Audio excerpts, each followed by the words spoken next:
Hello everybody, I Vinod Yadav welcome you all again on my YouTube channel win chemistry. देखिए, आपको मेरे हाथ में कुछ दिख रहा होगा। मेरे हाथ में क्वेश्चन पेपर है। ये कौन सा क्वेश्चन पेपर है क्लियरली बता देता हूं। ये मेरे हाथ में वो सैंपल पेपर है जो सीबीएसई ने जारी किया है। इस साल 2021 में जो केमिस्ट्री आएगी, केमिस्ट्री का जो क्वेश्चन पेपर आएगा वो मेरे हाथ में है ये, ठीक है। तो आज का जो मेरा लेक्चर रहेगा ये सारे क्वेश्चन पेपर का नहीं है। सारे क्वेश्चन पेपर के तो आपको 4 लेक्चर मिलने वाले हैं। आज का जो मेरा स्टार्टिंग जो लेक्चर है, पहला जो लेक्चर है, इसमें आपके साथ जो सेक्शन ए जो दे रखा है उसका जो पहले 2 क्वेश्चंस है वो डिस्कस करने वाला हूं। दोनों केस स्टडी बेस्ड क्वेश्चन है।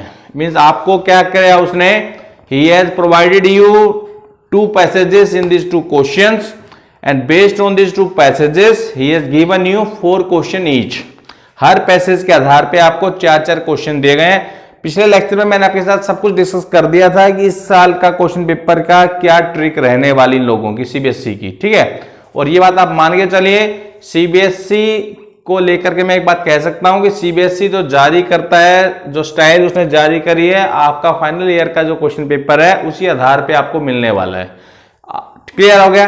तो मेरा जो मेन मोटो है इस लेक्चर को अपलोड करने का वो ये है, आप लोगों को इसमें जो क्वेश्चन पूछे गए हैं उन्हें एक्सप्लेन करूं आपके साथ, ठीक है। तो देखिए, तो जैसे मैं लिख भी दिया पार्ट ए, सेक्शन ए जो भी किया है, 4 सेक्शन है पेपर में। सेक्शन ए को डिस्कशन शुरू करने वाला हूं पहले 2 केस स्टडी क्वेश्चंस का। देखिए, पहले जो आपको जो पैसेज दिया गया है उसमें आपको ऑक्सीडेशन बताई गई है। किसकी? किसी भी अल्कोहल्स की, खासकर primary alcohol, secondary alcohol, vinylic alcohol, allylic alcohol, no tertiary alcohol, okay. उसका एक जनरल सा रिएक्शन आपको दिया गया है कि जब ये कोई अल्कोहल का ऑक्सीडेशन कर रहा है in the presence of this copper catalyst and DBA-DH2। Now what is the DBA-DH2? DBA-DH2 की फुल फॉर्म मैंने लिखी है ग्रीन कलर से। It's full form is di tert butyl azodicarboxylic acid. ये इसका स्ट्रक्चर है। दूसरी बात एक क्लियर करता हूं, ये जो पैराग्राफ इसने सैंपल पेपर में ले रखा है ये कहीं एनसीईआरटी से नहीं लिया गया। एनसीईआरटी के मतलब का आपको सिर्फ रिएक्शन ध्यान रखना है, पहली बात, ठीक है। ये रिएक्शन आपका उठाया गया है journal of the American chemical society से। क्लियर हो गया। तो एनसीईआरटी में कहीं नहीं मिलेगा आपको, ऐसा रिएक्शन भी नहीं मिलने वाला है। रिएक्शन तो मिल जाएगा पर ये सब चीजें लिखी नहीं मिलने वाली आपको। तो ओवरऑल मतलब क्या बताता हूं आपको। मतलब यह है, आपको इस पैराग्राफ के अंदर अल्कोहल्स का ऑक्सीडेशन बताया जा रहा है। अल्कोहल्स का क्या बताया जा रहा है? ऑक्सीडेशन। तो आपके टीचर्स ने बताया भी होगा कि भाई जब भी अल्कोहल का ऑक्सीडेशन होगा तो क्या बनाएगा, ये 2 H गायब कर देगा, ये H और ये H, और ये बॉन्ड यहां गिर जाएगा। तो कार्बोनिल कंपाउंड आपका बनने वाला है। क्या बनने वाला है? Carbonyl compound. उसने इतना ही दिया आपको। बाई प्रोडक्ट भी बनता है क्या? वाटर। और वो क्या क्या बातें लिख रहा है मैं आपको बोल के बता देता हूं। आप जब ये लेक्चर सुने तो क्वेश्चन पेपर अपने हाथ में रखिएगा। अवेलेबल है सैंपल पेपर, आपके वेबसाइट पर मिल जाएगा सीबीएसई के। He is writing an efficient aerobic catalytic system for the transformation of alcohols into carbonyl compounds under mild conditions. कौन कौन सी है? Copper based catalyst has been discovered. This copper based catalytic system utilises oxygen और air as the ultimate stoichiometric oxidant, producing water as the only byproduct। फिर ये reaction लिख दी है उसने जो आपके सामने लिखी हुई है, ठीक है। फिर आगे लिख रहा है, a wide range of primary, secondary, allylic, benzylic alcohols can be smoothly oxidized to the corresponding aldehydes or ketones in good or to excellent yields. Air can be conveniently used instead of oxygen without affecting the efficiency of the process. However, the use of air requires slightly longer reaction times। तो ये paragraph उसने आपको दे दिया है। इस paragraph के base के ऊपर उसने आपको ना 4 क्वेश्चन दिए हैं। कितने क्वेश्चन दिए हैं? टोटल तो वैसे 5 क्वेश्चन है। 5 में इसलिए कह रहा हूं, करने आपको 4 हैं। जो क्वेश्चन नंबर 2 है उसके अंदर 2 क्वेश्चन आपको एक अटेम्प्ट करना पड़ेगा। तो अब मैं एक एक करके क्वेश्चन लिखता जाऊंगा, क्या आंसर होगा, कैसे होगा, वो सब मैं एक्सप्लेन करने वाले हैं अभी, ठीक है जी। ये आपका पहला क्वेश्चन है, देखो जो दिया है, ये saying this copper based catalyst mention in the study above can be used to convert 4 option दिए हैं, propanol to propanoic acid, propanone to propanoic acid, propanone to propan two ol and propan two ol to propanone. तो देखो इसका जो सही answer है वो ये है डी। क्यों है समझिए इस चीज को एक बार देखिए। इसने बोला है ये क्यों नहीं है, प्रोपेनॉल क्यों नहीं है? भाई प्रोपेनॉल का स्ट्रक्चर ये होता है CH3 CH2 CH2OH। ये प्राइमरी अल्कोहल है। कैसे अल्कोहल है? प्राइमरी अल्कोहल है। अगर प्राइमरी अल्कोहल का इसके बिहाफ पे करते हैं, ऑक्सीडेशन करते हैं ना, तो आपका मैंने कहा ना ये H और ये H निकलने वाला है। तो जब ये H और ये H निकलेगा ना इस केस में तो CHO बन जाएगा, और एसिड तो है ही नहीं जो एसिड कह रहा है, तो ये ऑप्शन तो वैसे ही गलत हो गया आपका। ठीक है, और वैसे भी यहां जो दिया जा रहा है आप ध्यान से देखो, कीटोन बना रहा है वो, एसिड तो वैसे भी नहीं बनने वाली आपकी। ठीक है, अगला केस भी इसलिए कैंसिल है, एसिड तो वैसे नहीं बनने वाली उसकी। और यहां कह रहा है प्रोपेनॉन टू प्रोपेनटुओल। अब यार प्रोपेनॉन तो है ही नहीं, इनिशियल तो अल्कोहल दे रहा है वो, कीटोन तो वैसे ही नहीं है, तो ये बचा। अगर इस R की जगह मैं प्रोपेनटुओल सेट करता हूं यहां पे, तो क्या बनेगा देखो, CH3 बन गया भाई, CH3 CHOH CH3 बन तो गया प्रोपेनटुओल। और जब इसकी ऑक्सीडेशन करा इसकी प्रेजेंस में, तो कह रहा भाई प्रोपेनॉन बनेगा, तो बन तो गया प्रोपेनॉन। देखो CH3 और ये आपका बाई प्रोडक्ट है। इस वजह से इसका आंसर क्या आएगा? डी आएगा। क्या आएगा? डी आएगा। ये आपका सेकंड क्वेश्चन है। देखिए मैं बताया तो सेकंड क्वेश्चन के ना 2 पार्ट दे रखे हैं, या तो आपको इसको अटेम्प्ट करना है या इसको अटेम्प्ट करना है। पहले आप स्टडी कर लीजिए क्वेश्चन आपको कौन सा अच्छे से कर सकते हैं। तो मेरे को तो दोनों आते हैं। देखिए आप सेकंड क्वेश्चन को क्या कह रहा है, ये कह रहा है the carbonyl compound formed when ethanol gets oxidised using this copper based catalyst. तो एक काम करते हैं कि अच्छा वो जो कंपाउंड जो इथेनॉल से बनेगा, it can also be obtained by ozonolysis of. तो 4 आपको एल्कीन्स दे रखी हैं, इनमें इनके ओजोनोलिसिस से चेक करना पड़ेगा कि जो आपको कार्बोनिल कंपाउंड इथेनॉल की ऑक्सीडेशन से मिलेगा, इनमें से किस एल्कीन की ओजोनोलिसिस के बाद मिलने वाला है। तो सबसे पहले हम चेक करते हैं कि जब इथेनॉल का ऑक्सीडेशन होगा इस रिएक्शन में, तो प्रोडक्ट क्या बनने वाला है। तो देखो अगर मैं इथेनॉल इसमें बनाता हूं तो यहां CH3 लिखूंगा और यहां भी H लिख दूंगा, बन तो क्या CH3 CH2OH। तो जब CH3 CH2OH में से ये 2 H निकलेंगे, तो यहां क्या बनेगा आपका, यहां बनेगा CH3, ये H तो यहीं पे है, CH3 CHO, यानी आपको जो है ये कंपाउंड बनाना है CH3 CHO। इन 4 जो आपको एल्कीन दे रखी है इनके ओजोनोलिसिस के बाद, तो एक एक करके तो फटाफट चेक कर लेते हैं। आपको ओजोनोलिसिस तो रिएक्शन याद होगा, 11th क्लास में भी था, 12th क्लास के अंदर भी है। ब्यूटवानीन को मैं लिखता हूं पहले, देखो एक कार्बन 2 3 4 ब्यूटवानीन है। इसके ओजोनोलिसिस के बाद ओजोनोलिसिस रिएक्शन में बताया गया होगा आपको कि एक तो जो कार्बोनिल कंपाउंड बनेगा डबल बॉन्ड के इधर बनेगा, एक उधर को बनेगा। इसका मतलब यहां पे एक ही कार्बन है आपका और यहां पे 3 कार्बन है, तो एक तो कार्बोनिल बनेगा HCHO जो इस कार्बन जो ये कार्बन दे देगा। एक 3 कार्बन का बनेगा CH3, यहां से शुरू करना पीछे से, CH3 CH2 CHO। ना तो ये इससे मिलता है CH3 CHO से, ना ये मिलता है, तो ये ऑप्शन तो कट हो गया आपका। बी ऑप्शन को चेक करें, ब्यूटुइन कह रहा है। ब्यूटुइन का मतलब यहां पे डबल बॉन्ड है, यहां पे CH3 है, ये CH है, ये CH है, CH3 है, तो यानी यहां डबल बॉन्ड के यहां 2 कार्बन है देखो, और इसमें भी 2 ही कार्बन है CH3 CHO में। तो इस केस में आपको 2 मॉलिक्यूल मिलेंगे CH3 CHO के। तो ये ऑप्शन आपका 100% करेक्ट है इस क्वेश्चन के लिए, कि जब ब्यूटुइन की आप ओजोनोलिसिस करवाएंगे तब आपको ये मिलने वाला है क्या, दिस एसिटाल्डिहाइड। आगे चेक करते हो, इथीन अगर लेते हो मान लो आप, इथीन ले लिया मैंने CH2 डबल बॉन्ड CH2, तो यहां दो मॉलिक्यूल किसके बनेंगे, इसके बनेंगे HCHO के, तो ये तो चाहिए नहीं आपको। और जब पेंट बनीन को लेते हो, पेंट बनीन में 5 कार्बन है, डबल बॉन्ड, तो एक तो ये कार्बन दे देगा HCHO, इस 4 कार्बन की बनेगी आपके पास ब्यूटेनल। इस वजह से आपका आंसर क्या आएगा, ये बी आएगा इसका आंसर आपका। क्लियर हो गया। अब अगले इसके ऑप्शन में अगर ये लंबा लग रहा है तो इसको चेक कर लो, छोटा क्वेश्चन है। ये पूछ रहा है आपको ना 4 अल्कोहल दे रखे हैं और आपको ये पहचान करनी है चारों में से सेकेंडरी एलाइलिक अल्कोहल कौन सा है। तो सबसे पहले आप समझिए एलाइलिक अल्कोहल क्या होता है। देखिए अल्कोहल तो है, श्योर है, यानी COH तो लगा ही है उसमें।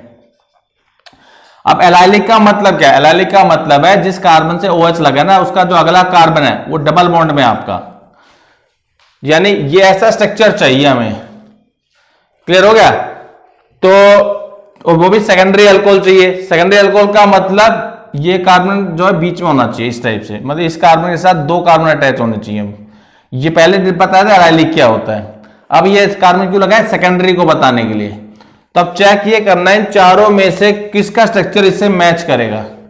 पहला है ब्यूट 3 in 1 ol, तो ब्यूट है वो 1 2 3 4, 3 in है, आगे शुरू कर लेते हैं 1 2 3, यानी यहां पे डबल बॉन्ड लगा रहा है वो 1 ol है, यानी इसका मतलब ये अजीब सा काम हो गया। एक काम करते हैं यहां पे OH लगा लेते हैं हम लोग एक बारी, क्योंकि मेन तो अल्कोहल है आपका। अब यहां से गिनती शुरू कर रहे हैं, 3 का दिन है आपका 1 2 3, ओके।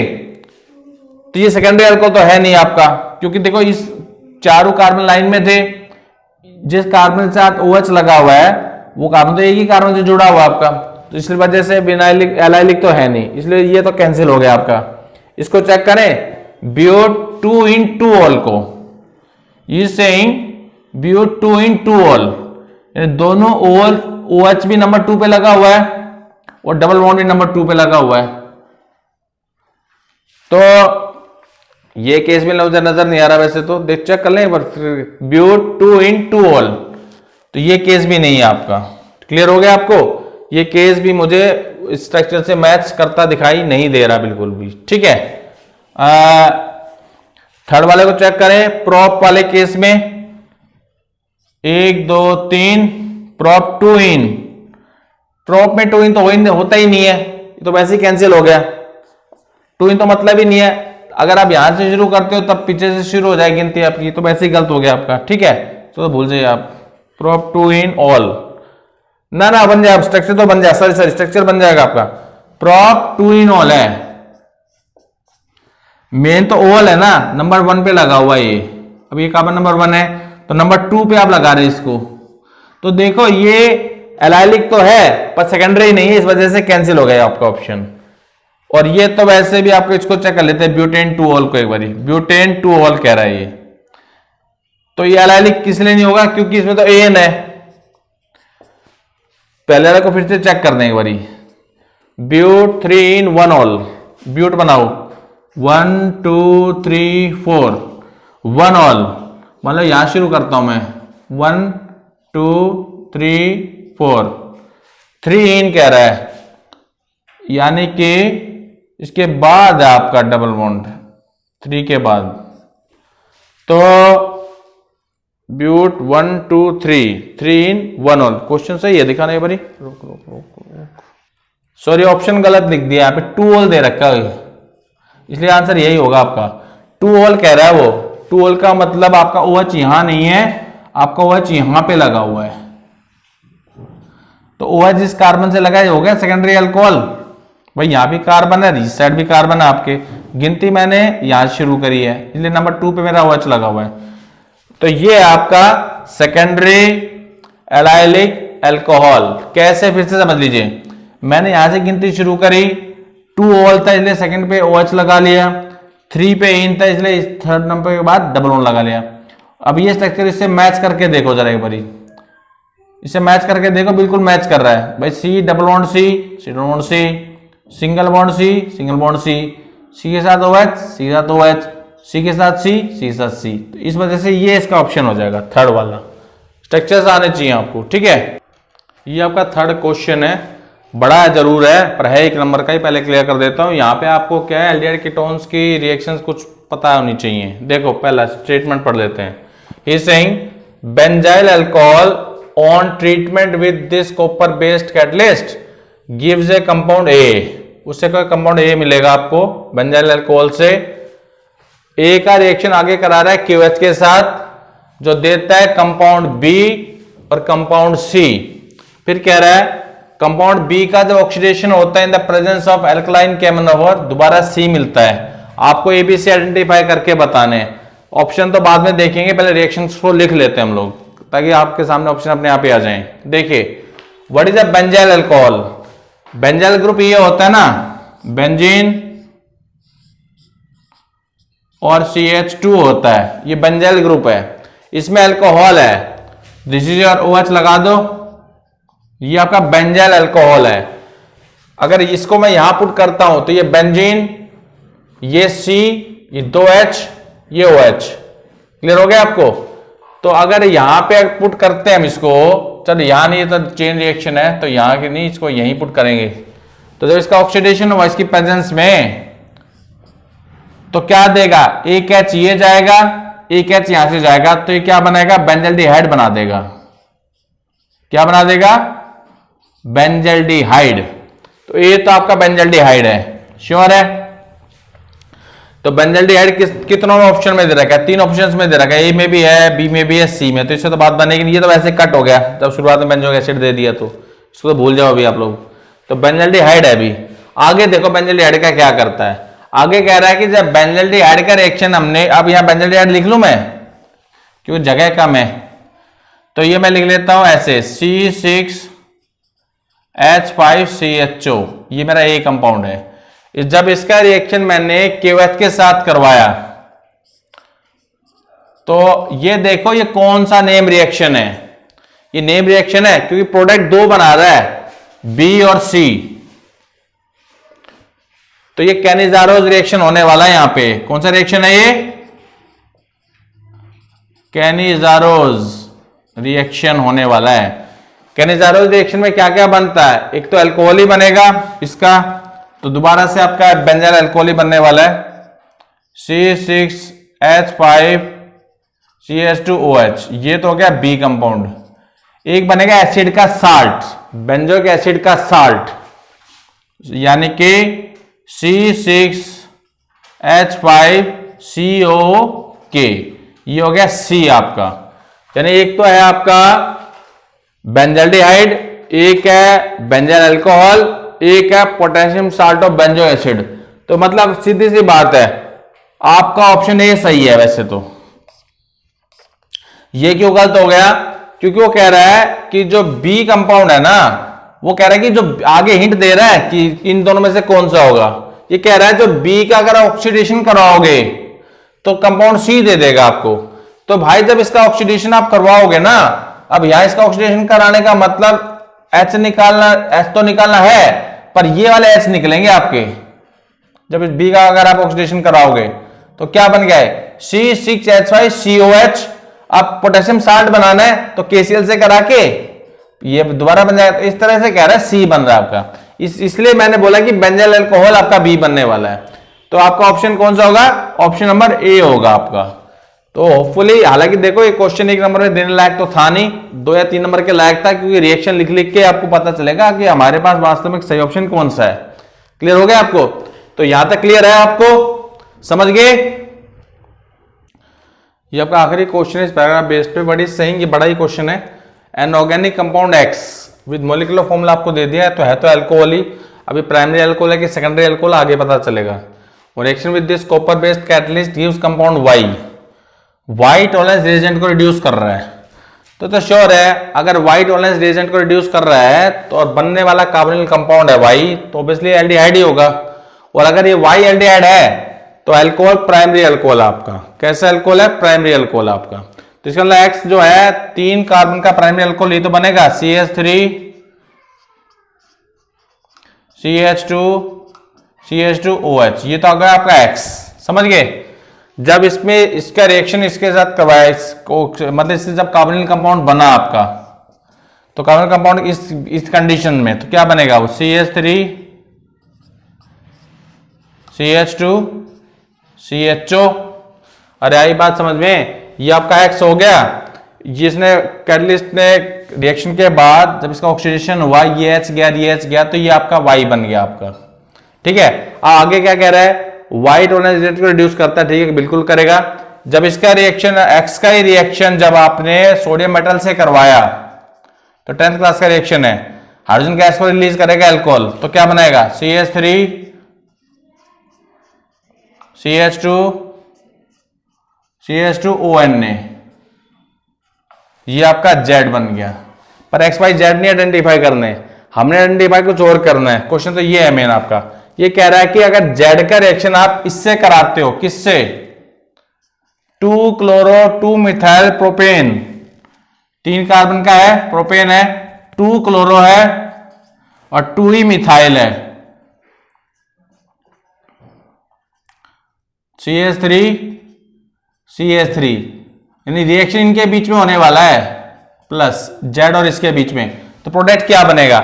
एक बार ध्यान से दोनों रिएक्टेंट्स को देखिए, ये इससे मिलता है RONA से, RONA और ये RX से मिलता है। तो बच्चे कंफ्यूजन में क्या कर सकते हैं, यहां पे विलियमसन सिंथेसिस लगाते हुए मोस्ट प्रोबेबली इसको टिक मार के आएंगे। अगर आप इसमें विलियमसन सिंथेसिस लगाते हैं ना तो आपका बनेगा भाई क्या, CH3 CH2 CH2O C और 3 CH3, जो ऑप्शन ए मार के आएंगे बच्चे ज्यादातर, पहले बता रहा हूं। और अगर आपने लेकिन क्लास में लेक्चर ध्यान से सुने होंगे तो बताया होगा टीचर ने कि अगर आपका RX टर्शियरी है तो यहां पे डिहाइड्रो हेलोजनेशन होगी, इस केस में इसी की होगी, तो प्रोडक्ट क्या बनेगा वो देख लो। ये प्रोडक्ट बनेगा, यहां शुरू करते हैं, CH3 C और C के साथ है आपके, चलो यहां से H निकालते हैं, Cl यहां से निकाल देंगे, तो डबल बॉन्ड क्या CH2 और ये CH3। इस प्रोडक्ट को जरा इससे मैच करो C वाले ऑप्शन से, CH2 ये रहा, डबल बॉन्ड C 2 CH3 ये रे, तो ये इसका सही आंसर C वाला। ये आप तभी कर पाओगे अगर आपको रिएक्शंस याद होंगे तो, अदरवाइज आप क्या करके आओगे, आप कुछ नहीं करोगे, NaCl को बाहर करोगे और C को इससे जोड़ दोगे, तो उस केस में फिर आप पक्का A को टिक मार के आओगे, जो गलत माना जाएगा आपका। क्लियर है बात। प्लीज विलियमसन सिंथेसिस में याद रखना, अगर आपका RX टर्शियरी है तो उस RX का ही होगा डिहाइड्रो हेलोजनेशन रिएक्शन, उस केस में आपका एल्कीन बनने वाला है।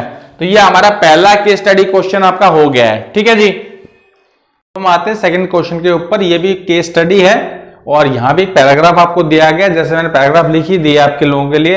ये एज कंपेयर टू पहले वाला क्वेश्चन आसान है, पहले क्लियर कर देता हूं। और ये पैराग्राफ जो है सरफेस केमिस्ट्री में से उठाया गया है, आपको चैप्टर है सरफेस केमिस्ट्री, वहां से उठाया गया एडजॉर्प्शन प्रोसेस से।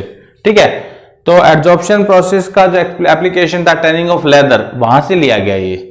और ये भी एनसीईआरटी में से नहीं है, कोई फॉरेन की कोई बुक है, वहां से लिया गया इस पैराग्राफ को भी। ठीक है, कहां से लिया गया बता देता हूं एक बार आपको। देखिए, ये लिया गया आपका journal of research of the national bureau of standards, है तो इंडिया का ही।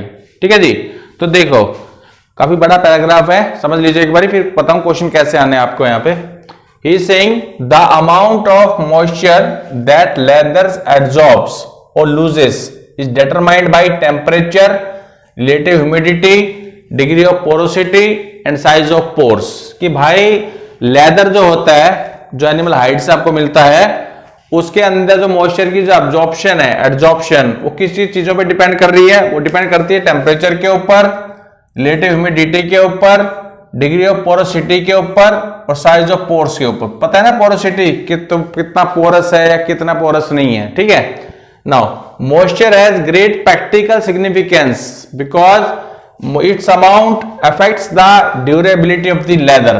कि लेदर के अंदर कितना कम मॉइस्चर है, कितना ज्यादा मॉइस्चर है, उसकी ड्यूरेबिलिटी को घटाएगा बढ़ाएगा, वो सब चीजें इसमें। ठीक है, high moisture content accelerates deterioration, promotes mildew action.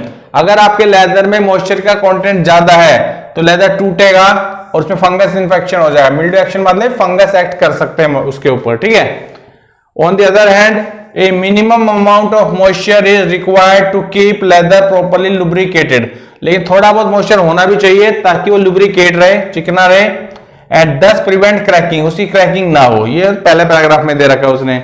अगले पैराग्राफ को मैंने अपने हिसाब से थोड़ा छोटा कर दिया है, आप जब पेपर देखेंगे थोड़ा सा बड़ा है, मैंने फालतू चीजें निकाल दी उसमें से, ठीक है। The study indicates that absorption of moisture by leather is a multi layer process. ये कह रहा है लेदर का जो लेदर के ऊपर मॉइस्चर का जो एब्जॉर्प्शन है वो multi layer multi molecular process है, यानी फिजिकल एब्जॉर्प्शन है। कैसा एब्जॉर्प्शन है? ये फिजिकल एब्जॉर्प्शन है, आपने अगर चैप्टर पढ़ लिया होगा तो। And is accompanied by low enthalpies of absorption. ये दो प्रॉपर्टी जो मैंने अंडरलाइन करी है, किसकी प्रॉपर्टी है? ये फिजिकल एब्जॉर्प्शन की प्रॉपर्टी है, ठीक है। तो अगला बात देखो, हाइड। हाइड माने चमड़ा, जो लेदर चमड़ा जो जानवर से मिलता है। Hide is tend to harden leather. Tanning of hide का मतलब क्या आता है? लेदर हार्ड बने आपका। Tanning occurs due to mutual coagulation of positively charged hide with negatively charged tanning material. तो यहां पे बात ध्यान रखना, जो एनिमल हाइड होती है वो पॉजिटिव चार्ज होती है, और जो टैनिंग मटेरियल होता है जिसका भी हम इस्तेमाल करते हैं वो नेगेटिव चार्ज होता है। The leather stand with vegetable tanning materials have smaller surface area. जब टैनिंग आप वेजिटेबल मटेरियल से करते हो तो सरफेस एरिया थोड़ा छोटा हो जाता है, किसका? लेदर का। क्यों? क्योंकि सिर्फ पोर्स का डायमीटर छोटा हो जाता है। इस पैराग्राफ के बेस के ऊपर जो क्वेश्चन आपको आने वाले हैं वो आने वाले हैं आपको रीजनिंग असर्शन टाइप क्वेश्चंस, ठीक है। अब देखो रीजनिंग असर्शन टाइप क्वेश्चंस में क्या होता है, आपको 4 स्टेटमेंट दी गई है ए बी सी डी करके, ये हर क्वेश्चन में लागू होने वाली है, ठीक है। इनमें से एक लागू होने वाली में आप पहले स्टेटमेंट्स को पढ़िए। कह रहा है ए मींस असर्शन, आर मीन उसका रीजनिंग। अगर आपकी क्वेश्चन के अंदर गिवन असर्शन रीजनिंग दोनों सही है और जो रीजनिंग है एक ही रीजनिंग है, तब तो आपको लगा है ना ए ऑप्शन। अगर ए और आर दोनों सही है अपनी अपनी जगह, लेकिन आर जो है एक ही करेक्ट एक्सप्लेनेशन नहीं है, तब बी लगा के आना आपने। अगर ए असर्शन सही है, सही स्टेटमेंट है, आर गलत स्टेटमेंट है, तब सी लगा के आना है। असर्शन ही गलत है पर रीजनिंग सही है, तब डी लगा के आना है। ऐसा उन्होंने दे रखा है ऑप्शंस में, ठीक है जी। आप क्वेश्चन नंबर फर्स्ट को देख लेते हैं। ये हमारा पहला क्वेश्चन है इस पैराग्राफ बेस्ड का, ठीक है जी। देखो पहला क्वेश्चन मैं पढ़ रहा हूं, असर्शन क्या कह रहा है उसको देखो जरा बारी। He saying vegetable stand leather can not absorb a large amount of moisture.